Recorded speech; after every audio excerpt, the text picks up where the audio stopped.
আমরা সবাই জানি কুমিল্লার রসমালাইয়ের জন্য বিখ্যাত, আর এই রসমালাইয়ের সাথে মাতৃভান্ডারের নামটি গভীরভাবে যুক্ত। কুমিল্লায় ছড়িয়ে ছিটিয়ে আছে শত শত মাতৃভান্ডার, যার কোনোটি অরিজিনাল বা আসল মাতৃভান্ডার নয়। কুমিল্লার ঐতিহ্যবাহী মিষ্টির দোকান মাতৃভান্ডারের কোনো শাখা নেই। বাস থেকে নেমে বাস কাউন্টারের আশেপাশেও দেখা যায় নানা ধরনের মাতৃভান্ডারের দোকান।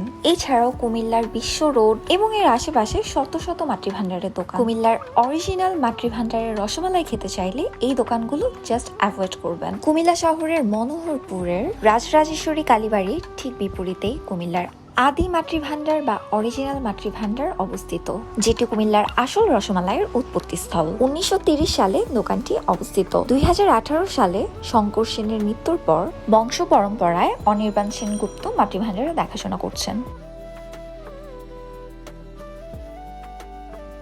1930 সালে একটি মিষ্টির দোকান হিসেবে মাতৃভান্ডার নামক এই দোকানটি চালু করা হয়।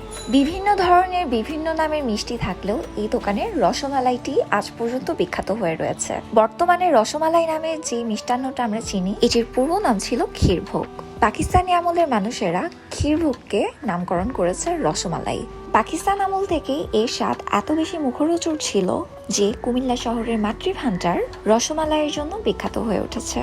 2024 সালে এসেও রসমালাইয়ের জন্য বিখ্যাত রয়ে গেছে কুমিল্লার মাতৃভান্ডার। প্রতি কেজি রসমালাইয়ের মূল্য 350 টাকা। রসমালাই ছাড়াও কুমিল্লার স্পেশাল প্যারাটা একবার হলেও ট্রাই করে দেখতে পারেন। এটি একটি সন্দেশ যার নাম প্যারা সন্দেশ। এটি আরেকটি মিষ্টান্ন যেটা প্রচন্ড মিষ্টি। যারা সন্দেশ পছন্দ করেন তাদের কাছে ভালো লাগতে পারে। যারা কুমিল্লার বসবাসরত আছেন, আমরা গর্বিত আমাদের মাতৃভান্ডার নিয়ে। যারা যারা মাতৃভান্ডারের রসমালাই ট্রাই করেছেন অবশ্যই কমেন্ট করে জানাবেন কেমন লেগেছে আমাদের রসমালাই। এছাড়া আপনাদের এলাকার বিখ্যাত খাবার কোনটি।